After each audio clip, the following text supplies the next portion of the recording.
Kaixo, ongi etorri magazinera, gaur ekainak bi hortzeguna, bi elkarrizketa egin ditugu lehenik eta behin, Eider Bidegain, Arizkunrokeko kidearekin egonen gara, eta ondotik Ernesto Prat, idazlearekin egonen gara, publikatu berri duten Bestaldean liburuaren berri solasean. Baina, has gaitezen lehenik eta behin betiko edukiak ikusten. 1740 urteko ekainaren 2an, Sadeko markesa frantziar aristokrata, iraultzaile eta idazlea jaio zen. 1882 zen, Josep Garibaldi italiar militar eta politikaria, Italiako Risorgimento edo pizkundearen ezinbesteko pertsonaia hil zen. 1928an Carlos Garaikoetxea, Eusko Alderdi Jeltzalearen agintari eta Euskadiko lehendakaria izango zena jaio zen. 1986an EAJ-tik baztertu eta Eusko Alkartasuna alderdi politiko berria sortu zuen, eta Eusko Legebiltzarkide izan zen 86tik 2001 arte. Azkenik 1983an Erreala eta Euskal Herriko futbol selekzioaren arteko partiduaz Atotxa estadiori agurra eman zitzaion. Goazen lerroburuekin. Herri Sanferminak ekimenak ez ditu aurtengo Sanferminetan txosnak jarriko. Koronavirusaren kasuak 3. astez jarraian jaitsi dira apirilaren hasieratik, baliorek baxuenean bai daude. Nafarroko gobernuak neska gazteak ikasketa zientifiko-teknikoetan matrikulatzera animatu ditu, emakumeen profilen defizita murrizteko. Nafarroko gobernuak 3,5 milioi React Funds bideratuko ditu zuntz optiko korporatiboaren sarea eskualdeko hainbat herritara hedatzeko, 82 jarduera finantza ditzaten. Nafarroko gobernuak elizan urratutako personak aintzatetziko ditu ekitaldi publiko batean. 73 urteko gizon bat arin intoxikatu da Iruñan bere etxe bizitzan izandako sutean. Nafarroko gobernuak 12 handitu du Iruñako udalari emandako diru laguntza enplegu sozial babestuko proiektu baterako. Labriteko ardatz iraunkorra uztailan amaituko da Txandre auzotik pasabidera doan ibilbidean. Iruñeko alkateak Patxibera Ararteko berriari harrera egin dio. EITB Focus inkestaren arabera bloke aurrerakoiak gehiengoa mantenduko luke Nafarroko parlamentuan. Igande honetan hasiko da Sanferminen aurretik berotzen hasteko ekitaldiak Kontestable Zibil Boxean. 12. Kobazuloen eguna ospatuko da asteburuan, eskaintza bereziak eginen dituzte asteburuan Lurpea elkarteko kideek. Eta aste honetako agenda. Gaur hortzeguna ekainak 2, Mikel Urdangarinen kontzertua kantu eta hitza zikloaren baitan erraldoien txokoan, 8etan. Mintza praktika egonen da Artikako eta Mutiloako kultur etxeetan 7:30. Eta Arrosadioako Zaldibin kale jira egonen da 7:30. Ostiralean ekainak 3, Kui, Pirritx Porrotx eta Marit Mototxen antzerkia Bortzetan. Baita ere Ameli Ipuinen Jostune Ipuin kontalaria Artikako kulturretxean izanen dugu 7etan. Marianitos Blaien kontzertua ere 7etan Atarrabiako Udal plazan. Kontzertu gehiago, Hogei berriro Artikako Maria Dominguez plazan. Oroitzapenak diskaren aurkezpena eginen dute 8etan. Eta Ez nauk ire beldur kontzertua Jauja taldearen eskutik 8etan. Kontzertu gehiago Arrosadiako Jaigunean, Eskabidean, Iramo eta Odolkiak ordainetan, 10:30 hasita. Eta bukatzeko abestu gure Queen kontzertua Atarrabiako kulturretxean. Queen taldearen musika ibilbidean oinarritutako Paz de Ziganda ikastolako abesbatzaren emanaldia izanen da 8etan. Larun batean ekainak 4, Berriobeitiko Euskararen eguna ospatuko da egun osoko egitarauarekin, aurrendako ekimenak, herri kirolak, bertsolariekin, goazen telesaileko abeslariak, kontzertuak, eta ekainaren 4 arte ere ekimen ezberdinak egongo dira. Arrosadiako Jaigunean trikidantz eta baizera 6:30. Eta igandean bukatzeko aurrendako antzerki programa Adar Bakar Urdina, 2012etan izanen da Eguesibarren. Baita ere, Ibilbedi, Burutik eta Kasi Bandidos Arrosadioko jaigunean 4:30. Eta bukatzeko Mielotxin, Atarrabia banda eta Lauarin dantza taldek dantza saioa eskainiko dute Atarrabiako kulturetxean 8:00. Ikus ditzagun gaurko egunkarien azalak. Diario de Notiziasekin hasiko gara. Lerroburu nagusian, Nafarroak jokoaren legea gogortzen du eta apustu etxeak ikastetxeetatik urruntzen ditu. Azaltzen denez, distantzia 400 metrora igotzen da eta udalerriei handitzeko aukera ematen die. Sustapena eta publizitatea mugatzen ditu eta makina txanpoi jaleentzako eskakizunak finkatzen dira. Debekatuta dago terrazetan eta bide publikoetan apustu terminalak jartzea.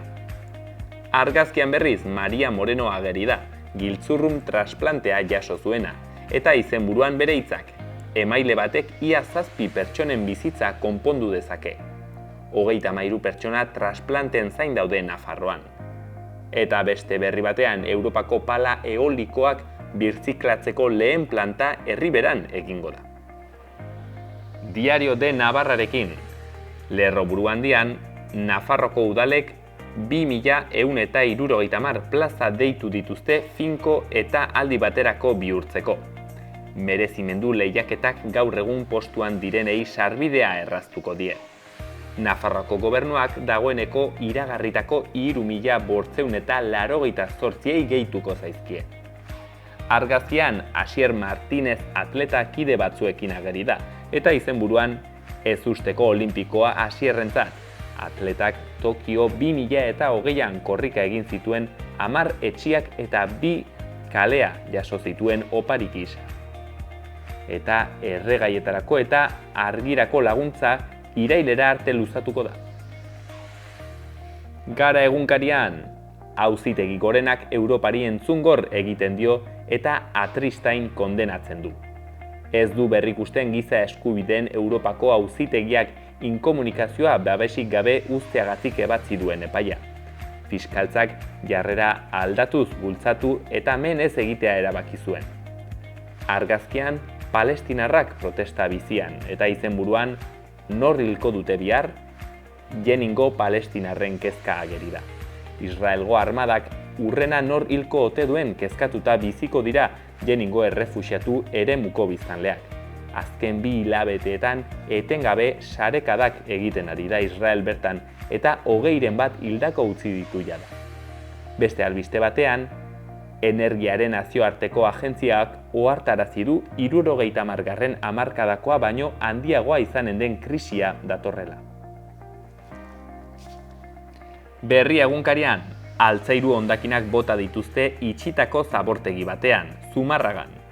ArcelorMittalen instalazioetan gutxienez urtebetez aritu dira errautsak botatzen, Jaurlaritzak 4 aldiz ohartarazi arren. Geologoen txostenak agerian utzi dute esparruak egonkortasun arazoak dituela. Argazkian, gasolina emaile bat eta izenburuan deskontua zurrupatuta.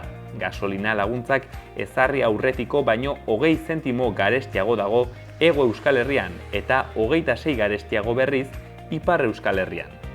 Eta azkenik, jaietan txoznak ez jartzea erabaki du Iruñako Herri Sanferminak taldeak.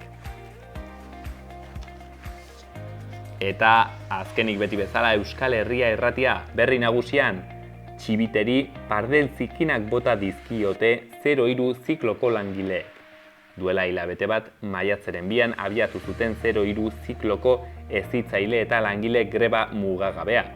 Koordinazio organoa atzo bildu zen 3. auziari irtenbidea bilatzeko.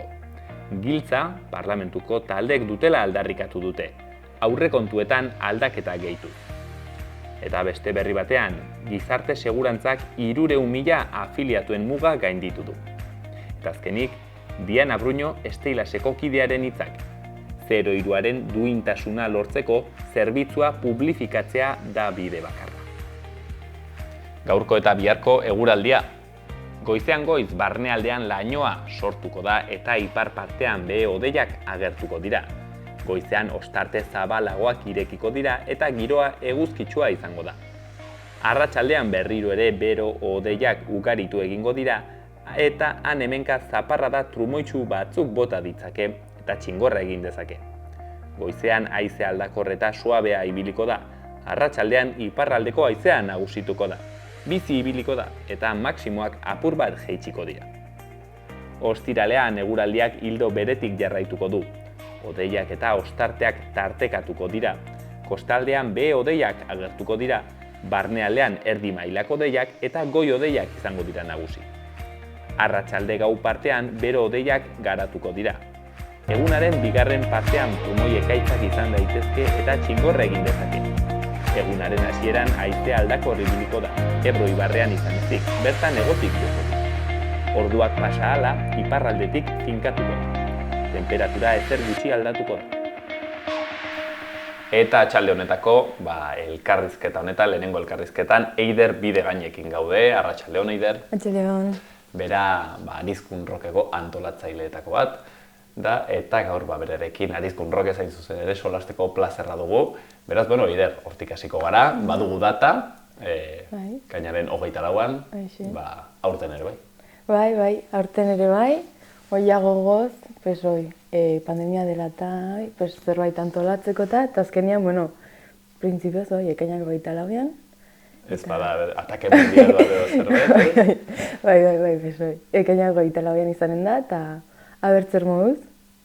Eta abertzer moduz ateratzen da. Ekainaren 24an, beraz, larun bata tokatuko da. Hortzileria. Hortzilerian. Eta, egitaraua ere badugu, gainera hor beti izaten duzu pixket, sortzen duzu egolako bombo bat, ez, kartelaren argitarapen horri, horako moskeo kanpaina moduko bat egiten duzu, badugu kartela, zein da aurtengo egitaraua, Eider? Bai, kartela, aurtengo izen da, atxaldean ere patu dugu kontzertuet, de Drunken Barrels, eta atxaldeko gortzetan, eta gero ja atxean, lehenengo izango da Delio, eta gero eskakeitan, eta gero jakitzeko, hori bezala tirriteri. Beraz, aurtengo izarra hundia pentsatzen dut eskakeitan, dela, ez? Behintzat kartelean, letra larrienekin dagoena. Ere bai, jokatzen dugu kartela nola kokatuta hola, baina erran daiteke hoi eskakeitan izin dela.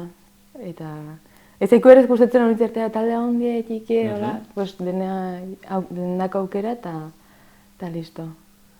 Talde bakoitzaz eskatuko izut zerbait erratei da, radiez, seguraski hau ikusten duten jende honintzek Iruñekoak eta igual ez dute ezagutzen, adibidez Drunken Barrels nor dugu talde hau? Dire bastandar batzuk, adin guzietako bat dire, eta pixket irlandar musika egiten dute, eta azken aldien ikusi dugu ere bai jendeai gustatzen zaiola, eta zertaz ez hemengo talde bati aukera eman, eta uste dugu atxaldean giro polite patuko duela, oseak jendea atortzia, eta hoxen gogotxu ikusteko ere bai horiek. Horiek giro ederra patzen dute hori seguro, ez? Gainera, hola, pixket denek batera kantatzeko da, gainera, daria zerbeza joaten da esku ez, Drunken Barrelsek jotzen denean, esike. Atxalde hasteko kontzertu hona, ez da? Hola, uste dugu, eta berro nagaten den. Bai. Gero, Delio dire txantreako mutiko gazte batzuk, eta oitute pixet rock and rolla edo, hola. Eta talde berrie da, ez dute izan ere zaukera honitzorai arte jotzeko, eta gotxugo ikusteko ere nola den, eta bertze harrera duen hemen. Ere, nola baita ere bertze talde berriei edo hasten direnei ere, beren aukera, beren espazio emateko. Bai, da, justo sortu zenean pandemia garaia hasi zen, eta ez dute orain arte izan aukeraik edo jotzeko plazetan edola, eta orden iduritzekun aukera ona.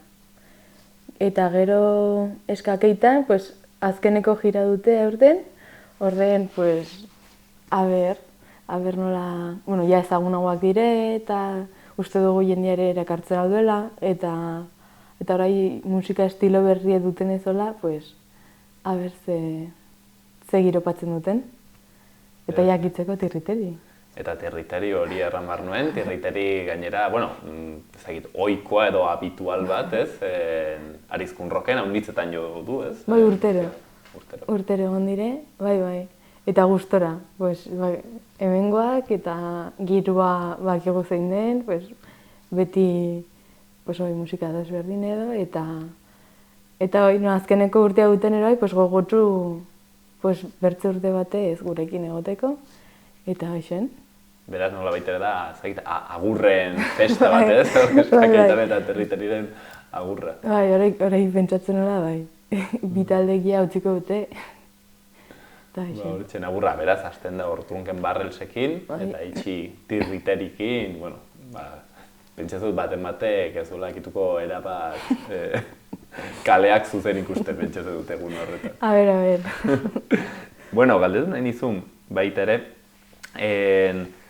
akanpatzeko tokia egonen dela, ez dakit hori urtero egoten den, edo aurtengo berezitasun bat den? Aitzeneko urtetan ere egon da, oipatzen dugu Lamiarritan, dagoela herritik 5 minuto oinez, eta pues, hor badago aukera akanpatzeko. Eta egierran bertze urtetan eta torri izan, zain bertze, baina torri izan da jendea, eta tomatako ilusiona ere bai ez, pues, tortzea bauzuleku etor loiteko, inbesta tranquil, gero horlo, eta hoxen. 5 minutora edo oinez egongo da, ez dakit? Bai, 5, 10, bai. Gaina malda behiti da orden. Da malda behiti. Oida. Da malda behiti, orden hoi. Kontzertuetara joaten zara motibatu, orde malda igotzen duzu, eta gero jeitsi, bueno. Oida. Zeko ordu txikitan. Oida. Beraz, akanpatzeko tokia egonen da, eta aurten, bueno, ez da berezia, baizik eta ohikoa, baino sarrera doainik izanen da, hau da, ez? Joan den urtean, etzen ala izan? Bai, beti, plazan indugunean Arizkun rock normala eta beti izan da doainik. Gauze da, ganden urtean, imarri izan genula frontonian, eta pues, gasturen bat, etzagon barra, ez deus, orden gasturen bat kubritualizateko edo, pues, patu ginun sarrerakin. Eta hola ere bai errixago kontrolatzeko jendea eta eserlekuek eta hola. Baina gu nahiago dugu izatea doainik denendako, plazan eta urten posala izin den. Azkenean ez da atzen du bar ere herriko bestak direla, Arizkun rock da, baina bueno, Arizkungo herriko besten baitan, ez txertatzen den zerbait dela. Oida, bai. Herriko bestak hasten dira hasta azkenakin uste dut, eta igende arte. Eta hortzilerian sartu dugu Arizkun rock, eta bixen. Galdetu nahi zut, Arizkun rock hau, bueno, laburrean, jendeak kaso ez du ezagutuko, ez dakit, nola hasi zen, ze espiriturekin, zein zen asmoa Arizkun rock hasi zenean? Nina sartu nintzen ja batzelai, baina hasi zen herriko gazte batzuk nahi zutela kontzerturen bat hola pixket ezagun edo karri herrire, eta izan zuten aukera urte hortan kartzeko Juantxo Eskalari uste dut, eta horti sortu zen, erai pixket igual nahi gabe bezala, ez? Iten dugu aurten eta atratzen ez ongi jendeak kontentola, gero ja segitu zen dinamika horrekin, eta pixket nik uste nahi gabe izan zela.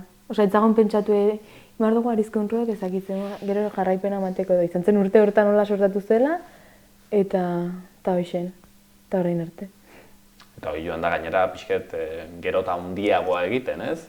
Sensazioa azken urteetan, baduela entzute handia, aurten inkluso, uste dut, edabideren baten azalean ere agertu dela Arizkun rock, erran nahi dut, baduela Euskal Herriko panorama musikalen edo, bere txokoa egin duela edo egiten ari dela, ez? Bai, poliki uste dut hartu duela indarra, eta atzetik ere lan handia dago hortako, baina aurten ere bai berezitasun bezala soaztu dugu herriko enpresekin eta gero Euskal Herri mailan edabide desberdinekin modu batera edo bertzera laguntzeko.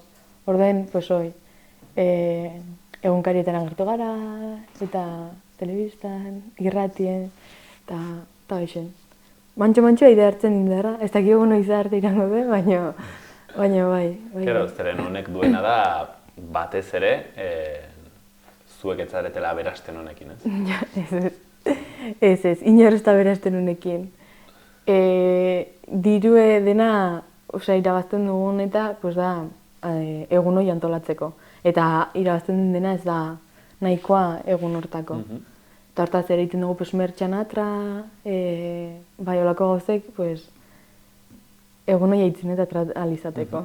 Eta zuen izerdia, pentsatzen dut, hau da, ez? Ordu pile bat, pentsatzen dut, bueno, ikusten da, ez? Horregoten zate, zuen postuarekin kartelak batzenan hemen, beraz, bueno, lan dexente, ez? Arizkun rock antolatzeak. Bai, badu. Uda nahiko tranquilo egoten gara behin pastute, baina gero ja, uda eta gero esten gara berriz ja pentsatzen eta hola, eta badu lana, baina gustora egiten dugu.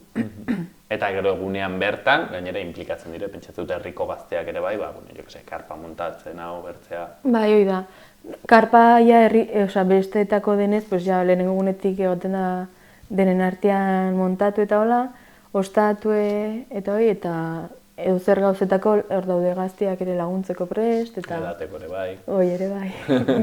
bai. Eta, bai, baina gustora. Bai. Eta, adibidez, zei duritzen zaizu, ez dakit, urte hauetan, zer errango zenuke ekarri diola Arizkuni edo, bueno, ez dakit, ez? Bueno, badu entzute bat, erran dugun bezala, lortu du ekartzea, kaso talde handi batzu, kanpoko musika, ez dakit, zer aportatu dio Arizkuni, bastani, inkluso. Bai, ez dakit, igual, kulturalki edo, pues, musikan aldetik edo, pues, zerbait izateak, ja, uste dut, dela positiboa. Eta, pues, igual, eskusa horrekin, asteburu pasatortzen da jendia, eta egiten dute, pues, hemen kontsumitu, edo, pues, turistak bezala, pues, inguruko herrietara, edo, eta uste dut, ere bai, pues, modu bat dela pixket bizitzeko. Eta hoi, bai. Eta gero erraten zenuena batez ere, bueno, kulturalki emateko bertze eskaintza bat, zen azkenean landa eremuan, pues, bueno, ez da hiria bezala, eta batzutan honat ez dire iristen ere, jo que se, talde handiak eta Arizkun Rockek ematen du aukera halako herri txiki batean, relatibamente, talde ezagit, handiak, potenteak ikusteko, ez? Bueno, horrek bizitzen du, bizi berritzen du, herria ematen dio, jo que se, zentzu bat, ez? Bai, hoi da. Pues igual ez duzu espero talde bat hortzea eta gertatzu, bai, haitu dugu Arizkun Rock ez ongi edo, eta nahi dugu gan. Eta duzu, pues, ze ongi. Eta ere bai, pues, ez atratzeko hemengo jendia ere bai, betiko taldeak entzuteaz. Eta orden, pues, horrek ere, pues, maten daku postasune bezala. Igual, ez nuen haitu hau inoiz eta gustatu zait edo, hola, orden, pues, alde hortatik konten. Aberasten du nola baitere, bastan baiara xelebreo. Bukatzeko aldetu nahi zut, pixketere joan den urteko eta pandemiarena aber nola izan zen, azkenean hor, bi urte pentsatzen nahiko zaila, komplikatuak egon direla Arizkun Rockentzat. Bueno, ez dakit, momentu batean pentsatu zenuten agian utzi beharko zela, nola egin zenuten aurreko urtean ere, postua arriskatu egin zenuten, ez, frontonean egitea, ez dakit, nola izan dire bi urte hauek. Pues, 2020an, justo pandemia zizenean, egon ginen bukaera arte bezala, jakiten itenako zen, nire dugu xelebriak ere bai, pentsatzen igual itenako ginuela. Gero kusi ginen ja ez, eta horren, inginun bideo bat datzeko hortik, pues, zerbait signifikatiboa bezala. Eta ganden urtean, pues, inginun apostu iteagatik zerbait, baina ezin plazan beti bezala, pues, frontonean. Eta nahiko ongi atrazen, bai, arras kontek editu ginen, lana doblia, ze, pues, aholki guziak neurtze, denak musukoak, eta hola, baina gustatu zitzaikun, baina nahiago dugu beti bezala, Eta, bai, pues, lana ganden urtean izan zen doblia, denandako, sarrerak saltzean astetik, eta hola. Eta, baina, bueno, azkenean konten editu ginen, eta jendeak ere eskertu zakun zerbait izatea, ez? Eta pena ezintzela dantzain, baina, bueno, hola zen, bai. Jendea galditu zen zilean, baina eskabidean, zegoen, ez?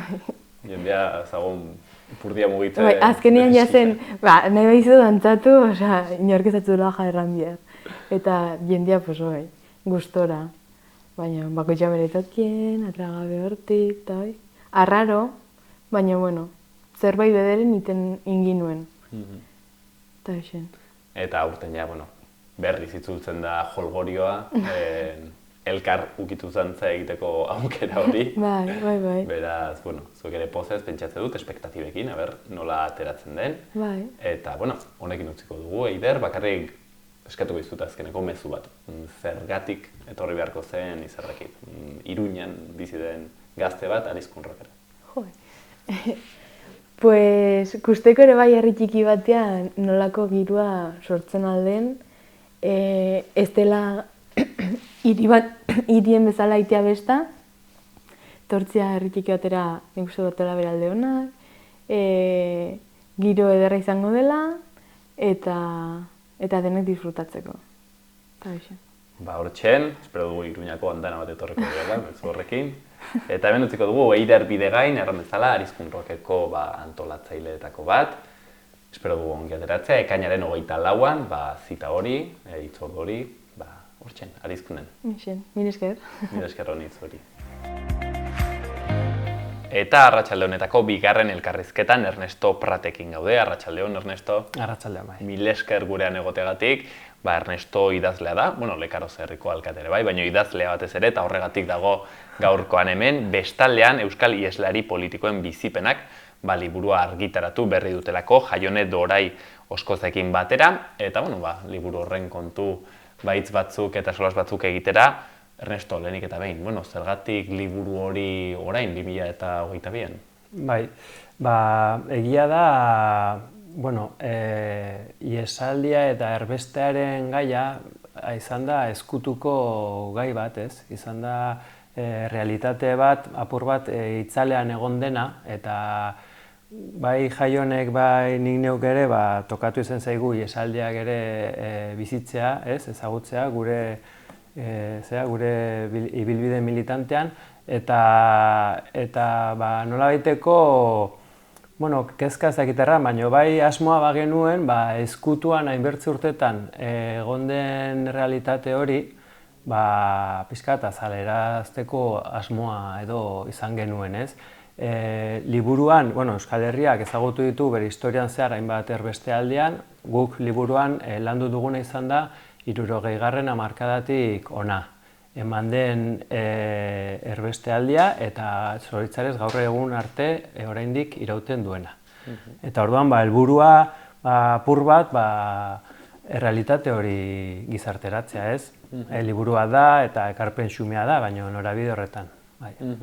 Karo, erraten dugunik orain ere agian lehenago ezin zelako, ez? Erran dut igual gai ezagin delikatu egia zelako, polemiko egia, igual orain izan beharra zuen, ez? Bai, behar bada, gaia delikatua izan da, eta bada, izan ere, beti represioaren mehatxua ere, beti gainean egonda eta dago, eta haunitzetan, segurtasuna gatik, ez da landu gaia, ez? Eta behar bada azkeneko urtetan, gatazka politikoaren intensidadea ere erran dezagun apaldu dela apur bat, eta badire gai batzuk pixka bat gehiago lantzen ari direla, eta gure ekarpena ere pixka bat norabide horretan zijoan, ez? Zehazki liburuan egin duzuena uste dut, ez? Bai lan, ez dakit kazetari lan bat, edo behintzat, ez? Edukia aztertzea eta baita ere elkarrizketak, ez? Bi kontu horiek aztertu dituzu. Bai, hasieran elkartu ginenan Jaione eta biok, bai nahi genuen zerbait egin, gaia pixka bat mailaren gainean jartzeko, eta lehenbiziko lan izan genuena izan zen nola, ez? Ze nolako lana eta ze ezagutzen genuen Euskal Memoria Fundazioak zuen erbesteari buruzko liburukote bat, baina gehiago hori ulertzen genuen izaten alzela artxibo moduan edo konsultarako liburu bat, eta guk egin genuen irakurtzeko liburu bat, ez? Behar bada hori baino arinagoa, argazki orokor bat ere emango zuena, baina modu arin batean.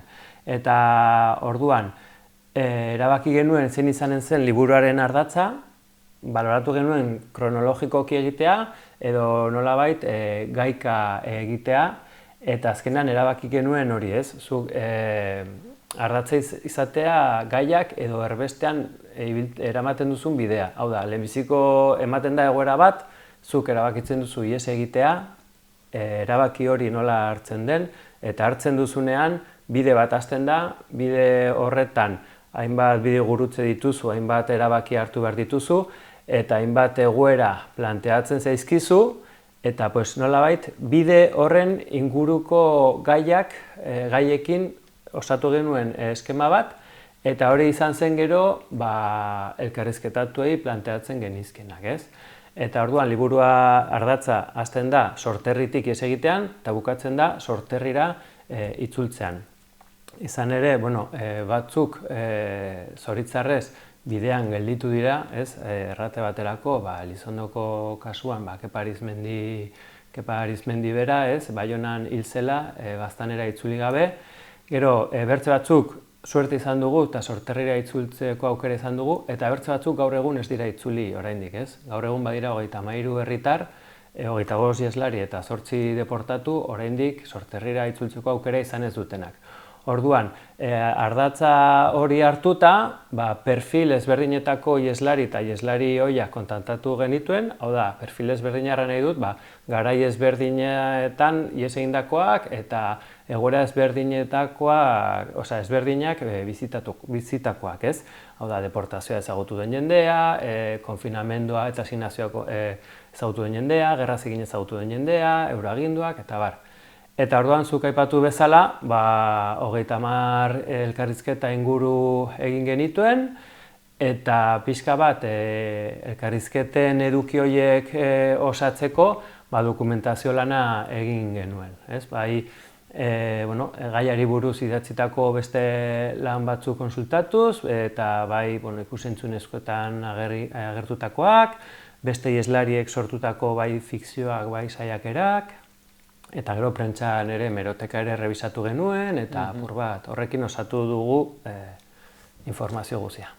Guk ere Ernesto argazki orokor bat egiteko, zenbat ieslaritaz jolasean ari gara, eta adibidez, noiz izan ziren azken ies horiek? Bai, zenbakia ez da zehatza, urte haunitz direlako eta ezkutuko errealitate izan delako, baina adibidez Euskal Memoria Fundazioak duen liburuan izen abizenekin eta sorterriarekin 2500 inguru agertzen dira.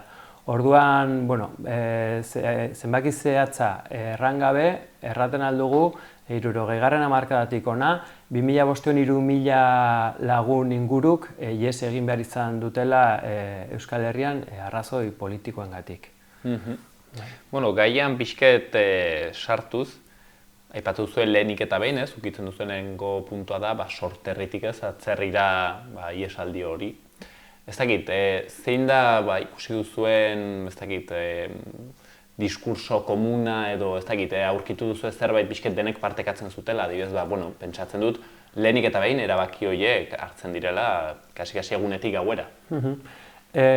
Hor, erranen dut ia denetan, nahiz eta behar bada hola ez izan, baina orokorrean ari naiz, torturaren faktorea jokatzen du paper garrantzitsu bat. Ihes egiteko erabakia da, zuk hartzen duzun erabaki bat, baina ez da libreki hartzen duzun erabakia. Izan ere, Euskal Herrian torturaren praktika eguneroko ogia izan da, eta faktore horrek edo osagai horrek erabat baldintzatzen du zuk hartu behar duzun erabakia, ez? Izan ere, tortura, gehien bat eman da inkomunikazio atxiloketa politikoetan, eta torturak erran nahi du batetik zure autoinkulpazioa lortuko duela poliziak, baina bertzetik ere lagun gehiago inkulpatuko dituzula, ez? Orduan, gero lagun horiek atxilotuko dituzte, torturatuko dituzte eta bertze izen bat, eta da zirrika bat, errepresioaren zirrika ez dena gelditzen. Orduan, ihes egiteak balio izan du, errepresioaren zirrika hori mozteko, ez? Ni ez naute torturatuko, ez dut nire burua inkulpatuko, eta ez dut ere beste inor inkulpatuko torturapean, ez? Eta orduan, bakoitzak bere egoera, liburuan ikusten da ez, erabaki hori hartzerakoan bere egoera personala oso anitza izan da, izan ere kolektibo anitza da ieslariena, batzuk utzi dute bikotekidea ordun, erabaki hori hartu behar izan dutenean, beste batzuk igual hospitalizatua, ez dakiz zer, baina galdetzen da zuzeraman komun hori, eta nik erranen nuke, tortura dela dena bustitzen duena, ez? Torturaren praktika Espainiak praktikatu duena. Bueno, gaurko elkarrizketa motz honetan ez dugu aukerarik sakontzeko gai hauetan, inkluso liburu ere eskin motz geratuko da ezentz horretan, baina pixka bat guk ideia bat egiteko, ez dakit, ze gertatzen da bestaldera iristen zareli, karo, pentsatzen dut esku utxik aietzen zarela, nora joaten zara, ez dakit, bueno, han ere, agian sareak badira, ez dakit. Bai, aprobestuko du zure galdera, izenburua azaltzeko izan ere, bestaldea behar bada, erabili izan da konzeptua mugaren bestaldea adierazteko, ez? Iheslarien eta refuxiatuen gaian errate baterako, baina guk liburuan beste zentzu bat eman nahi izan diogu, eta bestaldean erraten dugunean, erran nahi dugu, ihesaren bestaldean dagoen errealitatea agertu nahi genuela. Euskal Herrian iheslariak silueta beltz baten bidez irudikatu dira, eta guk silueta horien bestaldean dauden personak agertu ditugu. Personaien bizipenak, ezkutuko errealitate horren bestaldean, ez? Izan ere, eta hori ere liburuan erraten da, iheslari tokatu zaie, edo itzal bat izatea izenik gabekoa, edo izatea telediarioko titularra, ez? Eta orduan, hemen, persona horien eta beste aldean dauden esperientziak eta bizipenak agertu ditugu, ez? Eta pixka bat, ere aipatu duzu, liburua segurazki motz geldituko zela zentzu horretan, eta hori ere erraten dugu. Guk, gure asmoa zen, argazki orokor bat egitea, baina horretarako, eta aldi berean arina izatea, orduan horretarako gai batzuk nahiko azaltzen dira, baina gainetik sakondu gabe. Eta behar bada, dagoeneko badire, liburuan agertzen direin gai batzuen inguruko liburu espezifikoak, eta liburuan agertzen diren beste gai batzuk beharko lukete bertze liburu bat, edo liburu bat baino gehiago, gai horri buruz sakonki solasteko, ez? Eta aldi berean, azalduko dut, liburuan elkarrizketatu ditugunak direla iheslariak edo iheslari hoiak, eta protagonistak nolabait beraiek dira, ihes egin duenaren perspektibatik daude kontatuak hemen bizipenak, baino kontziente gara, persona bat ihes egiten duenean, gibelean gelditzen denak ere badu bere perspektiba eta bere bizipenak, eta hori behar bada ere interesgarria izanen litzateke kontatzea, ez?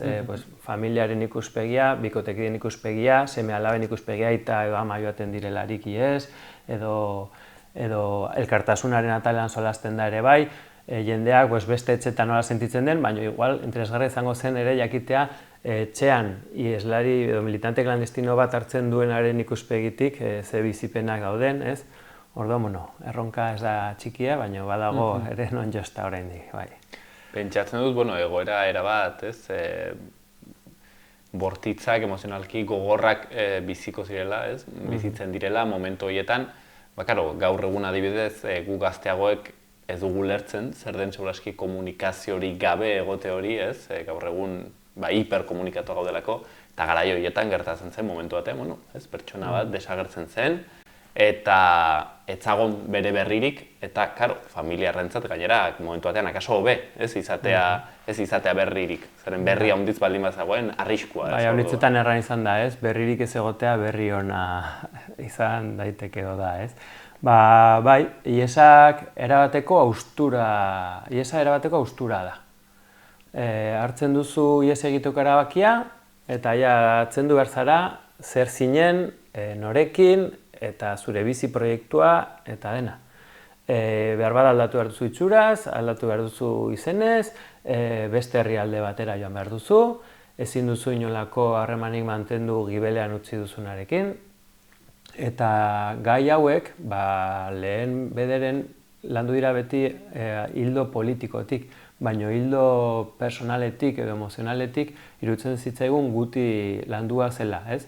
Orduan guk liburuan horri buruz galdetzen genien iheslari, ez? Nola izan zen erabaki hori, nola eraman zuen, eta hor izaerak markatzen du haunitz, ez? Badago jendea, sok bat izan zena, ihes egiteak, erabateko soka, eta bertze batzuendako aldiz, ihes egite hori eta haustura hori hutsa erran nahi zuen, eta hutsa modu iradokitzaile batean ulertuta, ez? Eta aukeren eremu bat, ez?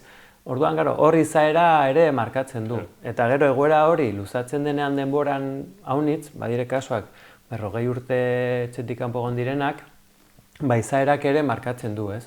Behar bada hor, liburuan ere agertzen da hori, ez? Batzuk maten du daudela etxera itzultzeko egunaren zain, eta bertze batzuk erten dute, hori ez dakigu noiz gertatuko denik, bizitzera ihes egin dut, bizitzeko ihes egin dut, ez?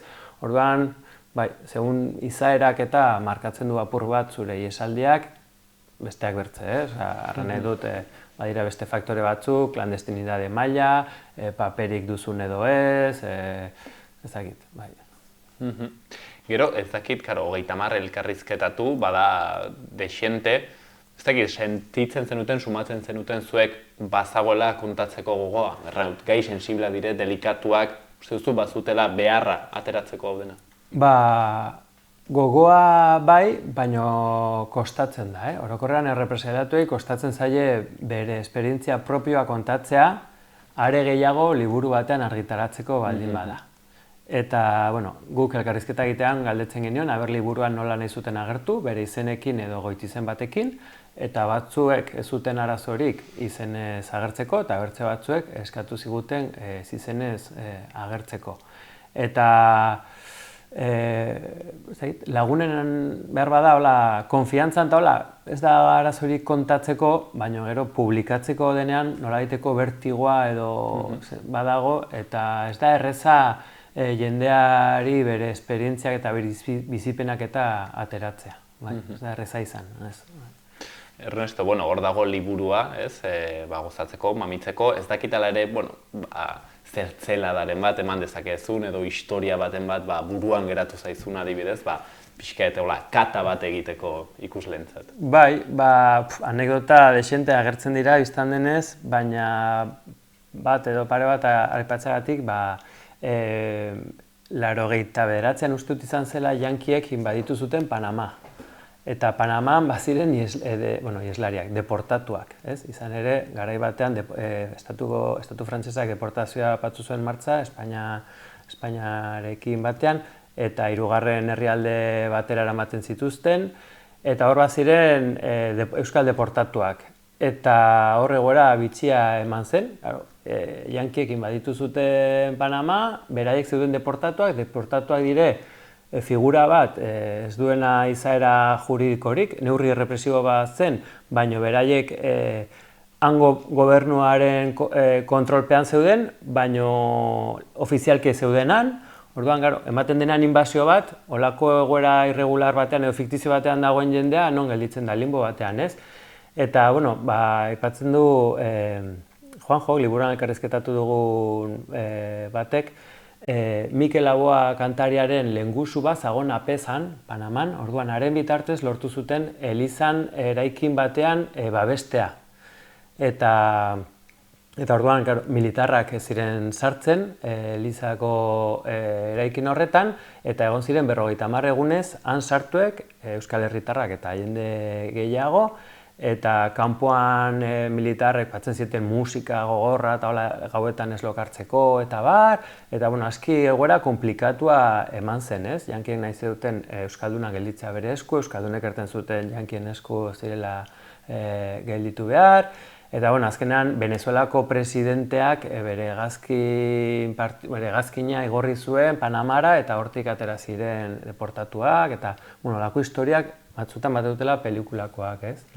Euskal Herritik ateratzen direnak, bai, eta gainera han biltzan omen ondarruko arrantzale batzuk, eta hoi ez dakit nola lortzen zuten arrantzalen atunak eta sartzea jateko, barnean babestoa zeudenak, eta gauza historiola bitxiak, ez? Izan ere, lehen errandut ez, errepresioa etengabeko mehatxu izan dela, baina txanponaren beste aldea izango zen behar bada, errepresioa egon den bezala, elkartasuna ere egon dela, ez? Bai etxean, Euskal Herrian bertan, bai munduko zoko guztietan, ez? Eta Panamako adibide hori bat izan daiteke, ez?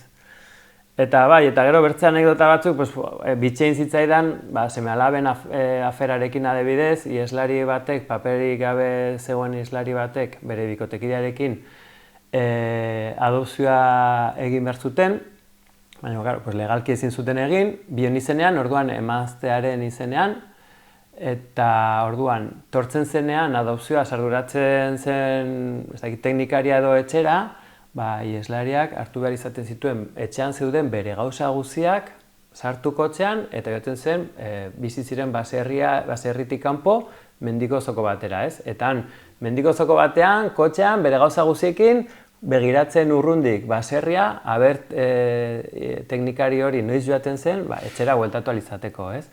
Eta azkenean, adoptatu zituzten, baina noski berak ez zuen aukerarik izan jatorrizko herrialdera bere alaben bila joateko, eta, holako, ez dakit, gure eguneroko, iruditzen zaigu gure egunerokoa batzutan zaila dela, baina ezin dugu imaginatu horrelako egoera batean dagoen personaren dako ze zailak diren, ja bere zailak diren gauzak, ez, eta ezain zailak direnak, eta. Bai, holako anekdotak, bakoitzaren realitatearen arabera, eta agertzen dira desenteetan. Ba, hoxen ez, egoera surrealista, konditzen zu garrantzun bezala pelikuletan ikusten ditugunak, eta egazki hemen gure inguruko jendeak bizi izan ditunak. Ernesto, hemen utziko dugu, hain zuzen ere, egin duzuen lan hori eskertuz, siluetaren bertzealdean nor dagoen, pixket azalera ekarriz ez, gainera erraten zuen bezala, ezen bertze plano politikotik eta, baizik eta, gehiago ezagutuz esperientziak eta emozioak. Beraz, hortzen Ernesto Prat idazlea, bestaldean euskal ieslari politikoen bizipenak liburuarekin. Mil esker handiz gurean egoteagatik. Bai, mil esker zuei, eta behar bada erranen dugu, liburua ekarpen txiki bat dela egoera hori ezagutarazteko, izan ere, oraindik badago jendea herrira edo etxera itzuli izan duena, eta horien egoera behar bada konponduko bada egunen batean, izango da gertatutakoa eta bizitatokoa ezagutzera emanez, ez? Eta, hortik gure ekarpentsoa. Hortzean, zuen liburutxoa.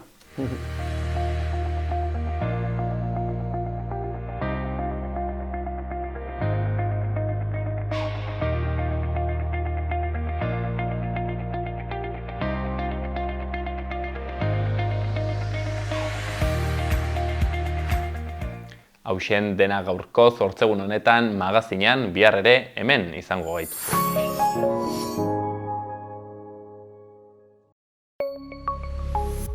Gobierno de Navarra. Nafarroako gobernua.